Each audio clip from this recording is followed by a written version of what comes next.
Well, hello everyone. Welcome to Parallel Leaders Call. Excited to have our conversation today. We'll wait for people to log in. In the meantime, how are you, Jen? Good. It's been a busy morning so far. Very good. Good. Heidi's good. Yeah, I'm doing awesome. Just got back from vacation, so. Yeah, how was, because you guys hiked in Jasper, right? How did that go? We were actually in Mount Robson, which is beautiful. It's one of the highest mountains in the Canadian Rockies. But what was weird is we were in a no cell service spot. So we were completely cut off from the world, which was really hard for me, but also very good. Yeah. You weren't twitching at all? No. We did not drive into Jasper several days to access cell service at all. Yeah. Awesome. Yeah, beautiful mountain though. Oh, it's gorgeous. Absolutely gorgeous. Very cool. Hey, Susie, welcome. Good to see you. Awesome. We have a new-ish format for today. We're just kind of a streaming service. Hey, Jade and Carol, welcome to you guys. Good to see you. Good to see you. Yeah, so we're using a new streaming service, which is kind of, you'll see a lot of different interactions, stuff like that. Excited about it. And so we'll be able to broadcast this as well later on, which is fun. Good. Awesome. So we're just talking about Heidi's holiday. And so how's Jade and Carol, how's summer been so far? Good. Busy and fun. Yeah, you were Jade, you guys were in Seattle, but you spent some time in Spokane or something too, right? Yeah, we did. It was Nice. a little more laid back than Tacoma was. Yes. And a lot hotter. Yes. 41 degrees, I think, was the hot spot. Yeah. Yeah, it was warm. Yeah. We spent extra day there as well. So very cool. Awesome. All right. Heidi, you want to take it away? Yeah, you bet. So thanks everyone joining this afternoon and welcome to Parallel Leaders Call. So as you know, I'm Heidi and it is my privilege to host today's conversation with Kelly Stickel, who is the lead pastor of Parallel Church and the founder of Parallel Network. And for those of you who are joining us for the first time, Kelly's going to share about a 30-minute teaching or so, and then we're going to open up the conversation for some Q&A. For our streaming audience, you can also submit your questions via the chat in YouTube or Facebook as we go along, and we'll try to include those as well. Now, every month, Parallel Leaders helps you target and evaluate your leadership under the microscope of 8 growth points to optimize your effectiveness. And this month on Parallel Leaders, we've been focusing on growing your systems. And so we know that systems won't grow your personal capacity, your department, or your organization, but a lack of or poor systems will definitely prevent you from growing. So I'm really excited with today's conversation because Kelly is going to give us 4 steps to building an effective system. So let's get into it. Kelly? Awesome. All right. Thanks, Heidi. We're going to be talking about systems, and we've started this month with an interview with Eric Smith about systems and systems that he's an expert and actually a consultant as well as a pastor and a CEO of a business. So very wise man. So you haven't listened to that podcast, you're going to want to listen to that. But as we talk about systems, I want to break down what a system is first, and then how to build one effectively, because I think a lot of people misunderstand systems, or they have their preconceived ideas of what a system is or what systems are not. And like Heidi said, systems won't guarantee your organization will grow, but faulty systems are definitely going to stop organizations from growing. And so having an effective system is vital, and there's certain bends to certain personalities that like systems and other personalities that definitely do not. and organizations tend to work toward the bend of the personality of the leader on how much they, emphasis they put on systems or not. But I think regardless, there's some benefits. There's huge benefits to having effective systems. And I think it's vitally important for every organization to have a system and make sure that we design a system. And so I wanted to clarify what one is first and what a system is and what is effective, and then make it as simple as possible for all of us, because a lot of times some personalities and some leaders kind of stay away from the conversation about systems or diving into it because they automatically assume that systems are complex or have to be complex. And so it becomes overwhelming and we don't know where to begin.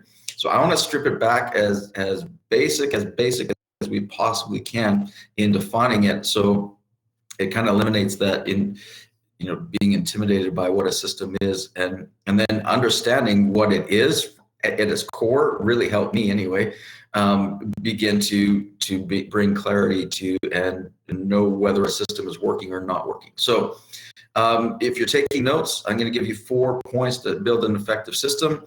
The first 2 points are really going to be defining what a system is, and then the next 2 points are going to be basically how to kind of evaluate and set them up. So point number 1 in how to build an effective system is you want to, number 1, design a clearly defined process. So you want to design a clearly defined process. And the emphasis on that one is it's got to be clear. Without clarity, there's going to be complexity. Without clarity, there's going to be confusion. Without clarity, no one's going to be, when in a point of confusion, or no one's going to be able to confidently step forward or be able to move the organization forward, or their responsibilities, your staff, whatever it might be. And they're not going to be, your volunteers are not going to be able to confidently make the right decisions unless the process is clearly defined. So step 1 is having a clearly defined process. How to define a clear process, I think, is important. Clarity is the ability of the process to be communicated and understood by the people, right? It's not a process that can be communicated and clearly understood by the leader. I think that's a mistake that we often make as leaders, is that it's clear in our mind, but that doesn't necessarily mean that it's clear in our team's mind. And so you want to be able to, clarity is the ability of the process to be communicated and by other people, by the volunteers. You want the people on your staff to be able to communicate with clarity what the system is. You want your volunteers to be able to communicate clearly what the system is.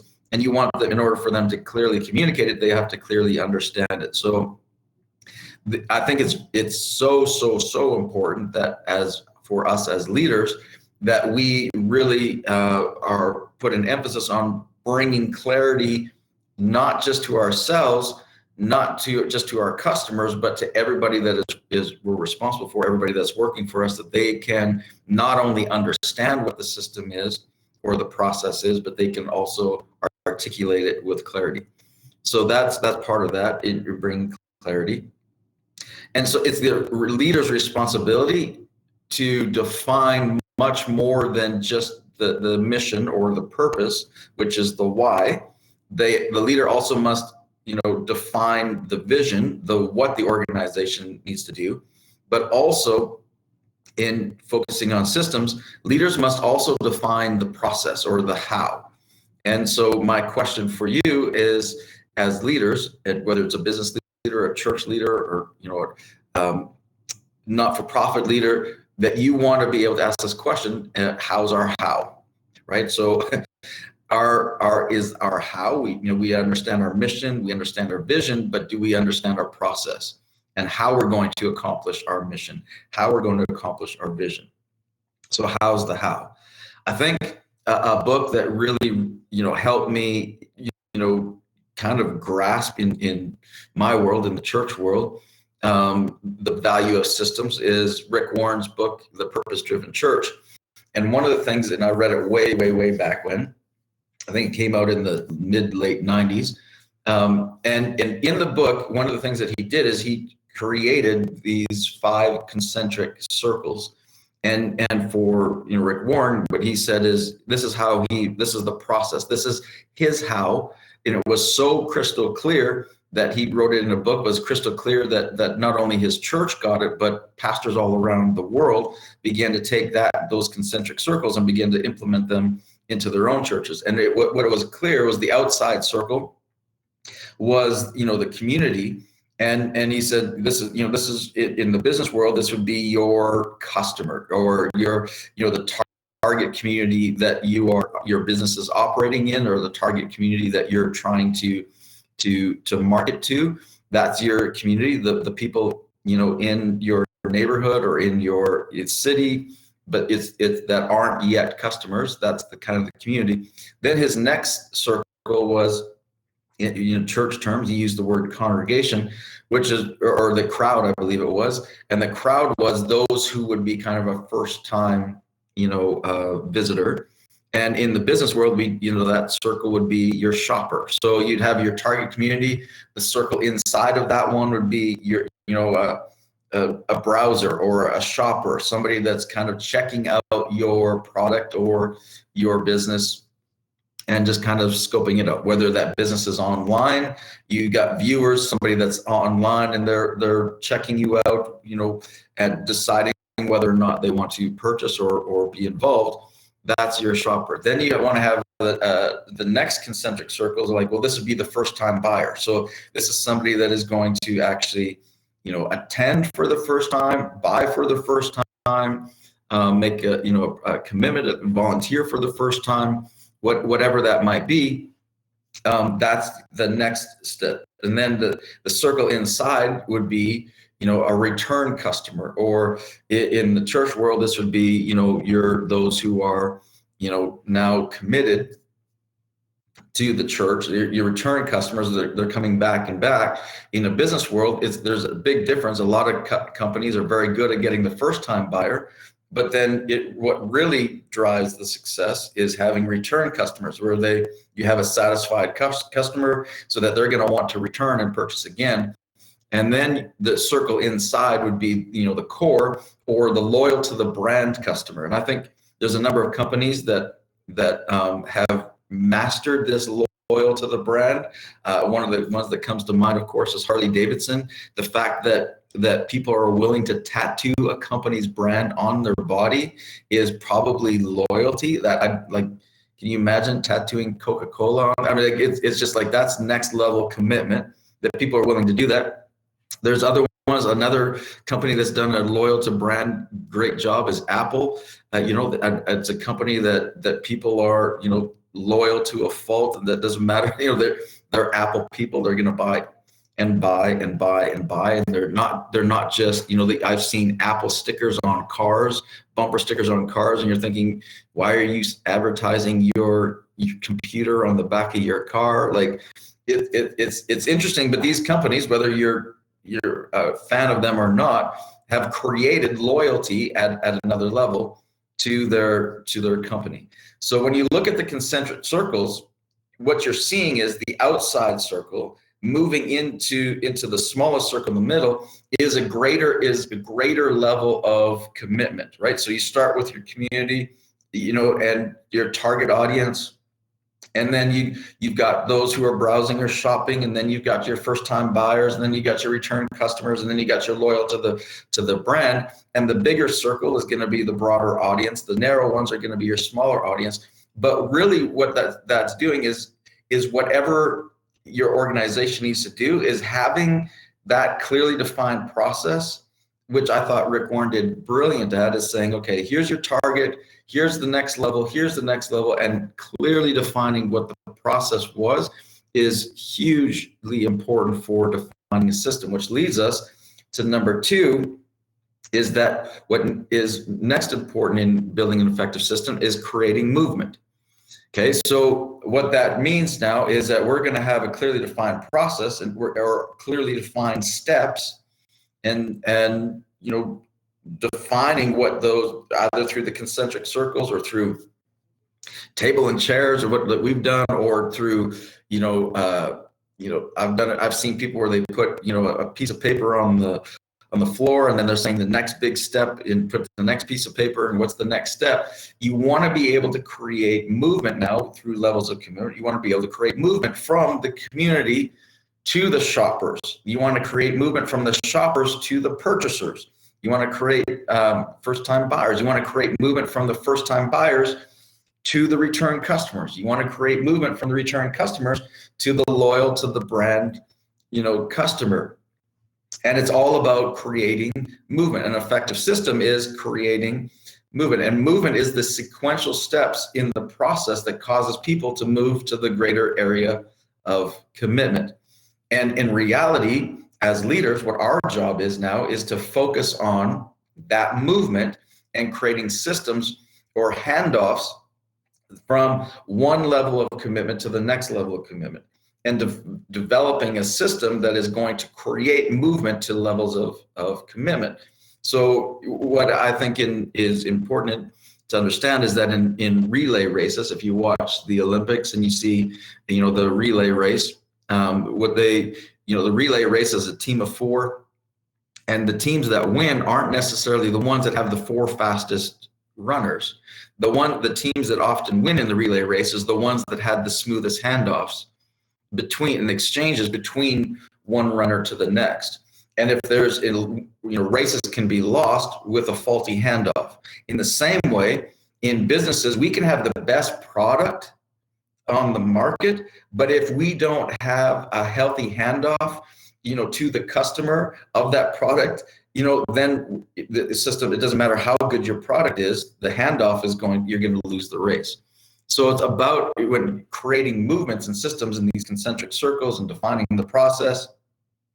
It's great to have a defined process, but you have to be able to have clear movements, focus on the handoff from one to the next. So what is the program, now that you're going to use to target the community or the customer that you want to reach? So this would be, obviously, most companies would take this and saying, we're going to have a very strategic marketing plan.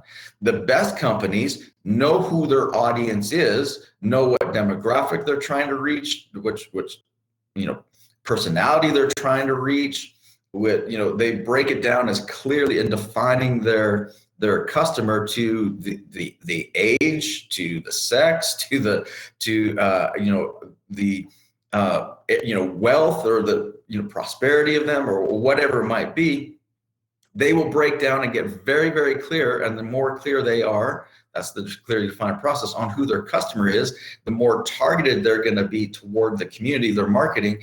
And that is going to be an effective handoff system.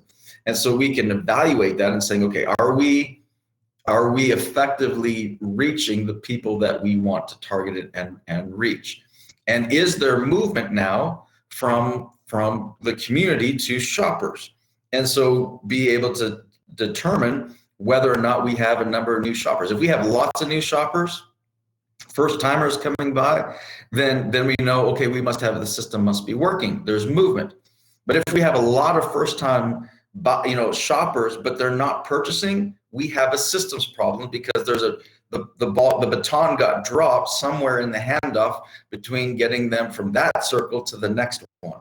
So now we have to evaluate the system, right? What creates movement from the handoff in the shopper to the purchaser. So what do we need to do to help have a shopper want to purchase? So this is systems like stores will use, and malls will use, and different things, where they will position certain things that they want you to buy, or that you're going to be most tempted to buy to make that first purchase. They're going to position and situate the store in such a way that you're going to make that first purchase, because if they know if you make that first purchase, you might be willing to go in a little bit deeper and make the second purchase. So they will develop a system that's going to get the shoppers to make the next level of commitment, which is purchasing. So if you've got lots of first-time guests or lots of people shopping for the first time, but they're not buying, we've got a systems problem. We need to reevaluate and work on what we need to do. But let's say you're successful and that handoff's good. You have first-time buyers. do they come back, and are they return customers? Right. And if they're return customers, now we're focusing on the handoff between the first time buyer to a return customer. And that then we evaluate the system and the clarity of the system that is going to make a first time buyer want to come back. So this is where, a lot of companies will focus on customer service and making sure that we're treating the customer properly, and that they're given high levels of respect and different things. There's something that's going to entice them, certain programs that are going to entice them to want to buy again, right? So that's creating the next handoff to the next level. Then how do we get a return customer to become loyal to the brand, right? And that's where a lot of companies drop the ball. I'll give you an example of a few that are good at it. So what did Harley Davidson and what did Apple do to create, loyal to the brand customers? Well, one of the things that Apple did, for instance, was they spent an awful lot of money, and Steve Jobs was extremely emphatic about doing this. But when, a lot of people, I'm one of them as well, keep the boxes that their phones come in or that the computers come in, all the rest of it. He put an enormous amount of extra, expense into the packaging, right? That people were, and they put the stickers in there, into the box, all the extra little expenses that other companies don't do. They put into there because they were creating this brand, or they were creating this desire for return customers. They're creating loyalty. Something that would people would be proud of, to be, to own and to be a part of. They created these little systems, these little programs that were meant to make somebody loyal to the brand.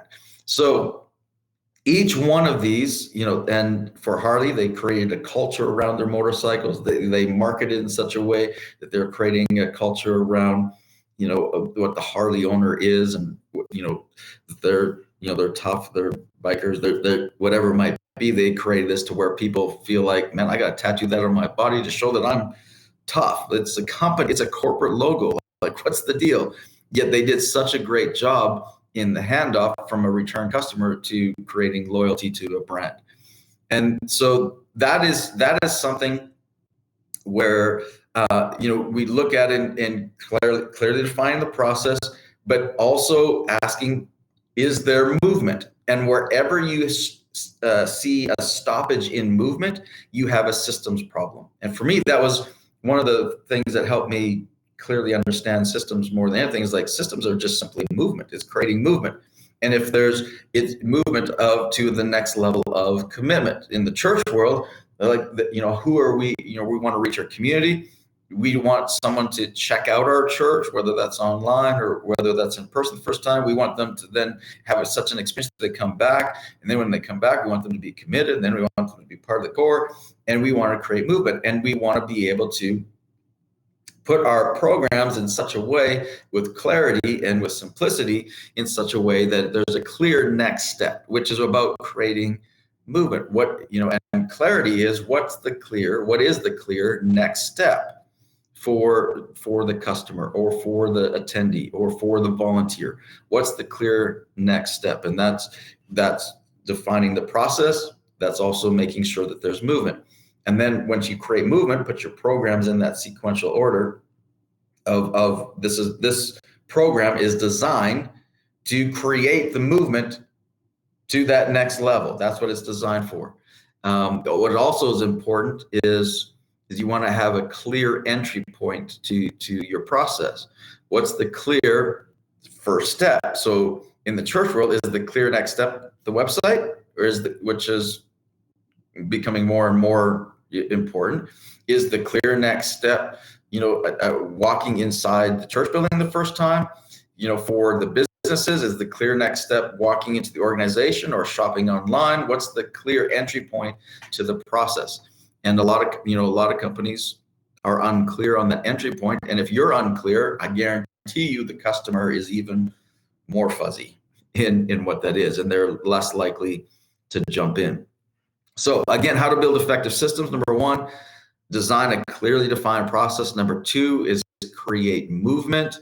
Okay. Number three then is now align all of your departments staff, and volunteers around the same simple process.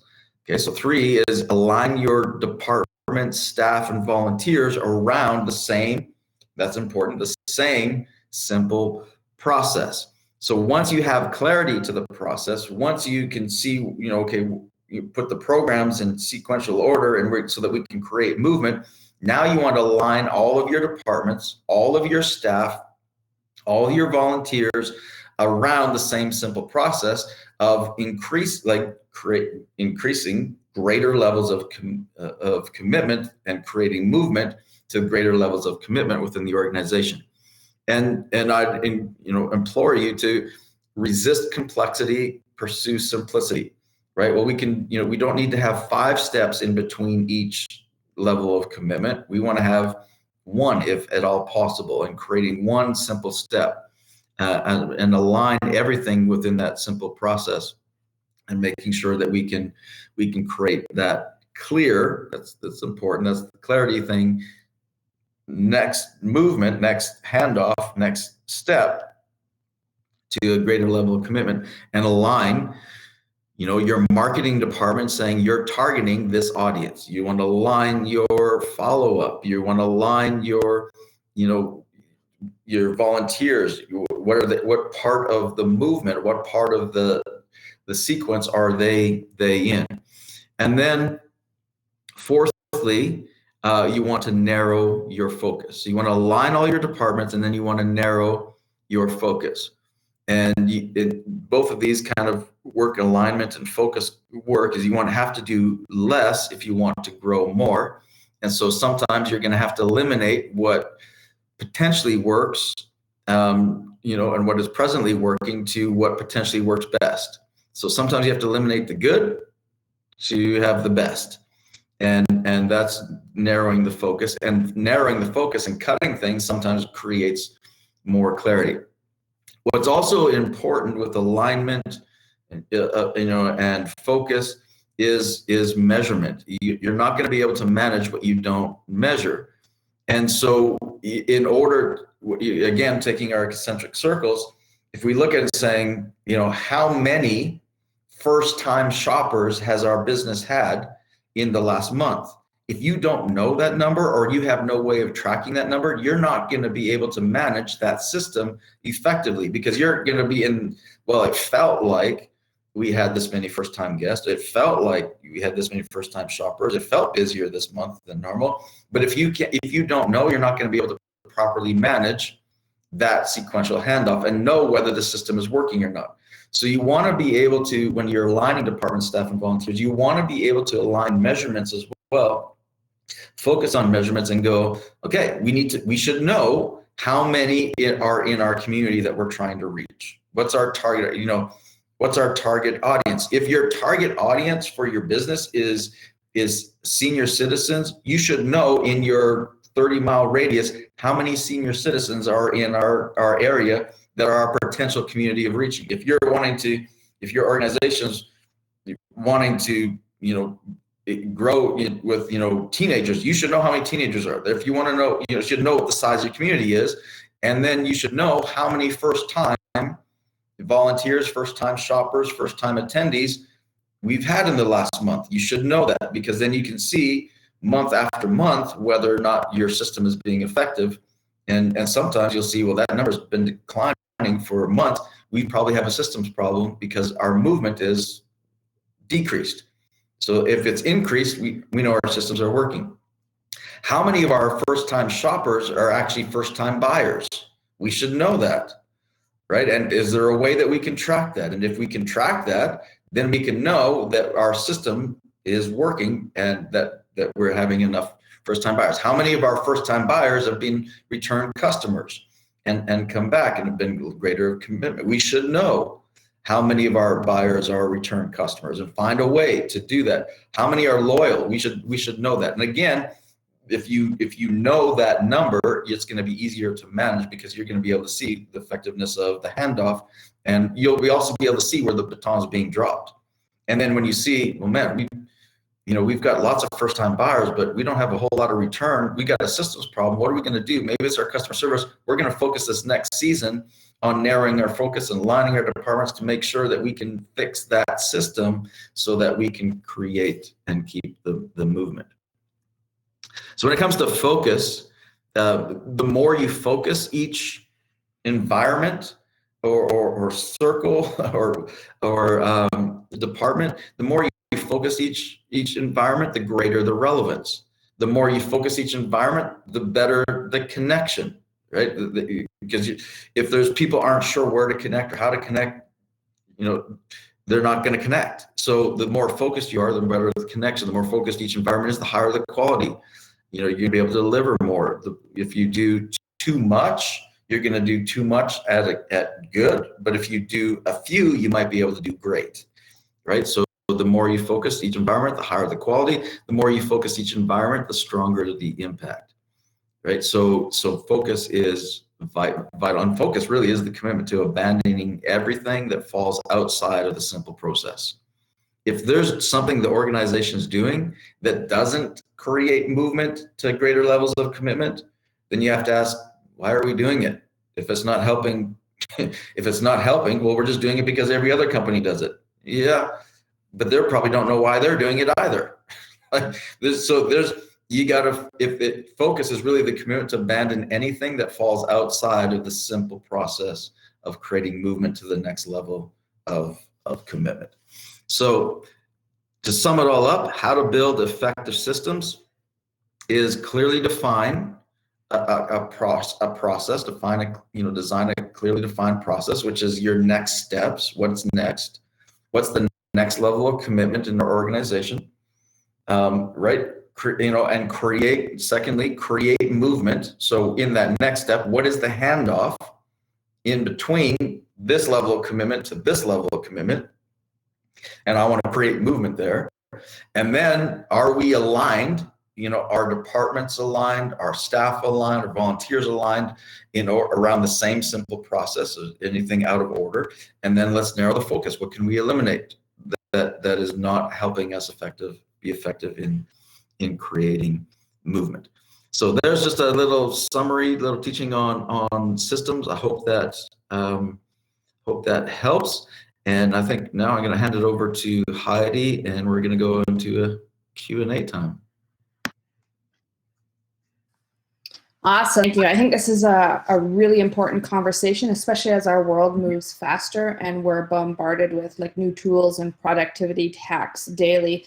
And one of the things that you said that really stood out to me was to choose what potentially works best over what is presently working. And I think that's a big differentiator when we're reviewing the effectiveness of our systems. So good.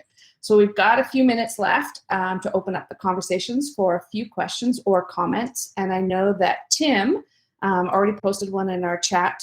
So Tim, why don't you ask your question of Kelly?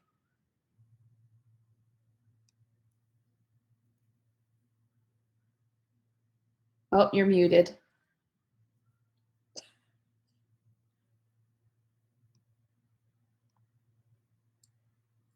Oh, maybe his mic is not working. Oh, all right, I'll ask it for you. Okay, I'll ask it for you, Tim. So Tim asked, what are some good telltale signs to distinguish between what is good and what is best when it comes to narrowing your focus?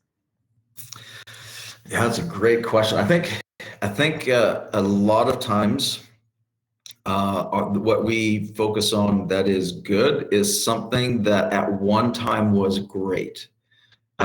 And was the best system, and then we become loyal to it because at one time was best, and at one time it was good. But if we find ourselves making excuses for why we're keeping something, or keeping something going, or we're keeping a department, or we find ourselves making excuses over, a system that we've always done it this way, or this used to work this way, and we just got, if we start finding ourselves making excuses, we probably have something that at one point was great, but is now we're having to defend it. It is probably now good. So I think that's one of the telltale signs for me anyways. I start paying attention to, where are we making excuses for someone or something that we're doing, on a regular basis, and then going, that's good. I also want to caution that sometimes, and my personality is one that is probably guilty of this a lot, is that sometimes I get distracted easy, or I find something new and shiny and flashy, and I think that's going to be best, and we're going to abandon. So I jump too quickly to there's a better way, and then what happens is that violates, by jumping too quickly to something that you assume is going to be greater. You violate the clearly defined process, right? You violate the clarity, because now your team is having to readjust and remake and reshape and all the rest of it, and they're going. And if you do that too quick, too often, then all of a sudden clarity suffers. So you want to get to the place where you're kind of balancing. Are we making excuses for something? Are we too loyal to something, refusing to change, and not changing fast enough, or are we changing too quick and now we're violating clarity in those things? Then I think there's a fine balance in that. But to me, again, to answer your question, is I watch for where I'm making excuses as to something's not working. Well, you are making excuses for numbers not being accurate, right, or being right. You're right. You start making excuses like, wow, it's just this time of year. Oh, wow, everybody's going through. Oh, it's just recession. Oh, well, it's just this. And you start making excuses for that. Wherever there's excuses, I'm going, wait, okay, is that the truth, or is that just, most of the time excuses are feelings? Is that the truth, or do we have something that is good and not great anymore, or is there a better way? Thanks, Tim, I appreciate you asking that question. And Dustin on YouTube says that's a true story for him as well. So thanks, Dustin, for chiming in. Does anybody else have a question that they would like to ask Pastor Kelly today?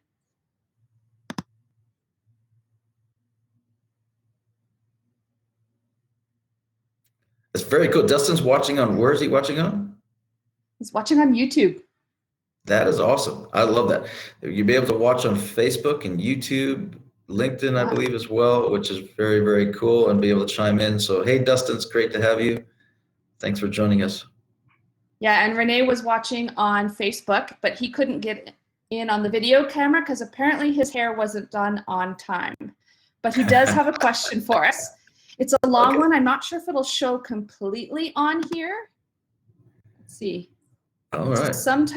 Some team members feel like no one else will want to do this, so I'll do it myself.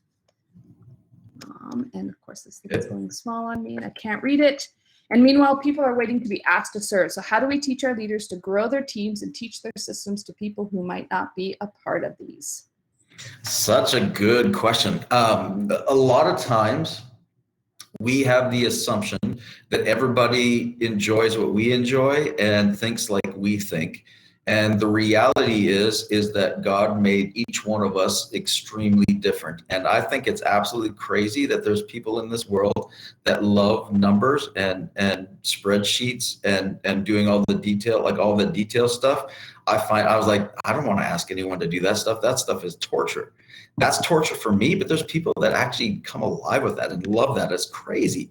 And there's other people that, I'm like, well, someone doesn't want to serve behind the scenes and do this kind of stuff. There's people that prefer to be behind the scenes and want to kind of be in the shadow and feel like they're contributing if they're involved in this way. So every single person is different. And so I think if we assume that this is going to be painful for somebody else, I'll just do it myself, so no one else is going to want to do this, I think that is a big mistake. And I would communicate and train our team in saying, no, listen, there are people out there who want to do what you hate and who love to do what you hate.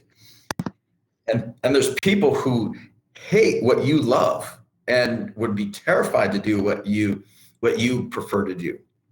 And so I think we need to have that regular conversation as leaders with our people and realize that there are people out there, and just ask and do that. And there's certain jobs that, hey, there's people who prefer to clean behind the scenes and prefer to do spreadsheets and prefer to be locked in an office all day. Like there's people that prefer that. And man, let's find those people and be able to recruit and train and do that, and simply ask. And I think you'll be surprised. I've been surprised multiple times. I know I had that thought when I was younger as a leader that, oh, no one's going to want to do this, so I'll do the mundane, terrible tasks. And then I realized people are like, why are you doing that? I want to do that. You took my job. I was like, oh wow, you want to do that? Yeah. Wow. Okay. It's amazing. So I think yeah, God made us, like Paul says in Corinthians, as different parts of the body. Like there's different parts, different functions. God made us to each play a role, and to work together. And so I think we find people that, and ask people, and you'll be surprised at their response. That's so good. Thanks, Renee, for getting clarity on that one too. That's a really good question. Does anyone else have anything else they'd like to do before we close today's meeting? Jen, you've been pretty quiet. It's very loud over here, so I don't want to interrupt with the freezer making loud noises. Oh. I did have a couple questions though. One, it was kind of piggybacking off of the conversation we were having with Tim, and just how do you identify whether there's outside factors that are playing into, it might not be a systems problem, but it might be, but there's outside factors such as seasonal things, COVID, just stuff like that. And like, how do you know it's actually a systems problem and diagnose that correctly as a leader versus like outside things? Like, how do you identify that? Perfect. Great question. Definitely needs to be talked about. One of the things that I think is underestimated at the value of its importance, certainly in the church world, and I think in a lot of times in the business world as well, is the whole idea of measurement and keeping accurate measurements.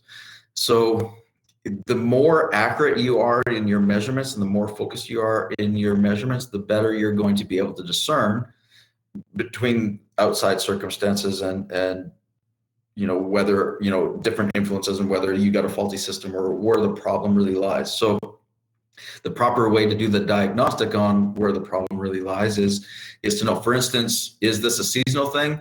If you keep accurate measurements over the course of 2-3 years, you're going to be able to then go back and saying, hey, our attendance is down or our first-time shoppers are down, and it's July. What was July last year's numbers at, and how does this year's numbers compare to last July's numbers at? Not just how does this month compare to last month, but how does this current month compare to the trend of last month? And do we see a common trend year to year, and rather than month to month or week to week?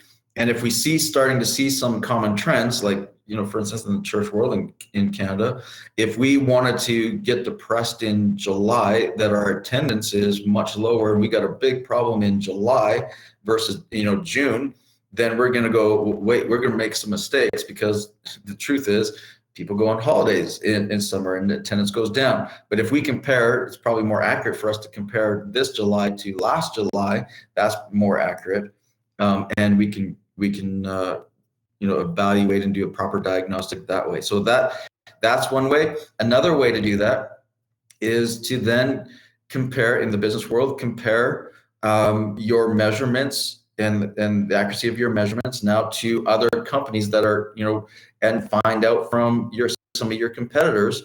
This is where you can start seeing outside circumstances. Are we having, if we're running a coffee shop and other coffee shops are struggling at the same time, and we're finding out our measurements, then we're going, wait, is this an economy thing? Is this a seasonal thing? Is this a product?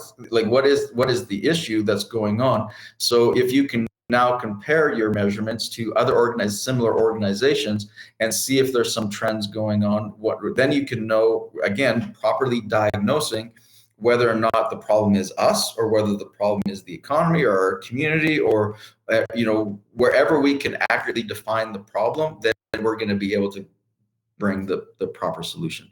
So I think the accuracy of our measurements, and then taking the measurements, the information, the data that you're getting from your measurements, and then doing proper homework and asking proper questions about the information that you just received. So if you get a number and going, ooh, this number is down, rather than just panicking over this number being down, why is this number down? And let's investigate thoroughly as to why this number and what could be the possible, the potential problems as to why this number would be down and what do we do with it. And then I would highly encourage every leader is once you diagnose, ask your staff to help you diagnose, your volunteers to help you diagnose, and then communicate what the proper, the conclusion is as to why this is going on. Do we need to change, the system? Do we need to change the people? Do we need to change, something? Like, do we need to reevaluate things, or do we need to just hunker down because this is an economy thing, and how long is this economy thing is going to be, and we're going to hunker down for this season, and we're going to do this because we anticipate that it could be this way. This could be the trend now. And an example of some of those trends and what's going on is COVID has thrown a wrench into everybody's numbers and measurements and all of that, and going, well, that's not even close. But so what do you do? Well, what I did in all the midst of this, church attendance went down, we were locked down, all the rest of it going, what do I do? I had multiple conversations with lots of pastors and going, what are you seeing? And I would ask measurement questions. Had conversations a couple of weeks ago at a pastor's conference where I was like, hey, you're in a different part of the continent. What percentage of people have returned? Is your attendance now compared to what it was pre-COVID? And they would give me a number, and I'm like, oh, okay, I would be able to assess my number with their number and going, okay, maybe it's not just us, maybe it's something. And having conversations with 10 pastors who had a similar situations, like going, oh, this is probably not us now. This is probably circumstantial. And then I'd ask, probing questions like, hey, what are you doing about it? Like, what have you guys done? What has worked for you, or what isn't working for you? And you begin to ask those kind of conversations by investigating on the number that and finding out what the real issue or the real problem lies. Does that answer your question? Yes, that was a great answer. Did you have additional questions, Jen? No, just like a lot of it you actually answered in that. I was just going to ask, like, if you do find, because there's different types of things that can go wrong. Sometimes it's user error. Sometimes it is those other factors. So when you do identify it, what do you do? And what kind of questions can you ask to help identify it? But you answered that. So that was my question. Perfect. Okay, so we have time for one last question, and Dustin has actually asked it on YouTube, and he is asking, what are some tools that you are using to measure the data you are looking for? Yeah, so tools that we use, Heidi, you'd be able to answer this one probably more accurately than me. But we track everything. So we have different tools for different systems that we track. So we track attendance through, most of our stuff is through Planning Center, and the data that we gather is that Planning Center is a church-specific software program, but basically it's creating data. Each one of our campuses, we have data that comes in Sunday afternoon where we track all of the attendance and from each one of the campuses and departments within that campus comes back, and then that gets entered into Planning Center, which is then tracked year over year, which kind of graphs it and does all that kind of stuff for us. Financially, we use QuickBooks and Planning Center, kind of combination of those kind of things that track that data. And we use Google Drive a lot, and we use dashboards. Heidi creates fancy, nice looking, much prettier than I would create dashboards where we can look at it. And honestly, we go through a lot of the measurements weekly in meetings. So the EOS system, the interview that I did with Eric Smith, he's an expert in EOS, which is Entrepreneurial Operating System, which does a great job at how to deliver on some of the measurements that you use. And so in a weekly meeting, we have with our staff, our exec staff, is we will then give an update weekly on the measurement numbers that we have, and then we have a set goal for the year of where that number should be, and then we report on it weekly, and if we're on track or not on track, so that we can every single week assess whether we're on track, not on track, and make adjustments quickly and efficiently as quickly as possible. So I don't know if that answers your question, Dustin, but some of the systems we use, like we it's important to use the system that's going to track best, but that's also important to use, software and systems that are going to be able to communicate what you just tracked in a clear way then to your staff. And so for us, we use Google Drive and workable documents in Google Drive that our staff have access to and can be able to see, and then we bring them up in meetings. That's the communication part. But then the tracking part is, attendance again at Planning Center and financials, QuickBooks, and volunteer stuff's on Planning Center. And that's software. Is there anything else? Anything else, Heidi, that you want to add to that? We'll use the Trello for project management, and we're just investigating Monday.com right now for project management. But yeah, Google Sheets, we like Google Sheets because you can incorporate data from one sheet automatically into another sheet. But yeah, I think you pretty much got them all. And then Slack for in-house communication. But, yeah, and Dustin said you answered his question, so. Perfect. Yeah. And you also have a conversation that should be coming up here in the next week or so with Dustin on systems. So you guys will be able to dig a bit into that a bit more if you guys want. Looking forward to that. Yeah, it's gonna be great. Yeah. Okay, so we are kind of out of time. It is 12:51, and we want to respect your guys' time as you get back to business. So we wanted to wrap up today. I just want to remind you to follow us on social media, and we have the link there. It's at Parallel Leaders, and subscribe on YouTube so you can get all the resources at your fingertips. We really appreciate everyone for taking time out of your busy schedule to join us today. We hope this conversation was helpful to you, and thank you, Pastor Kelly, for leading us in building an effective system.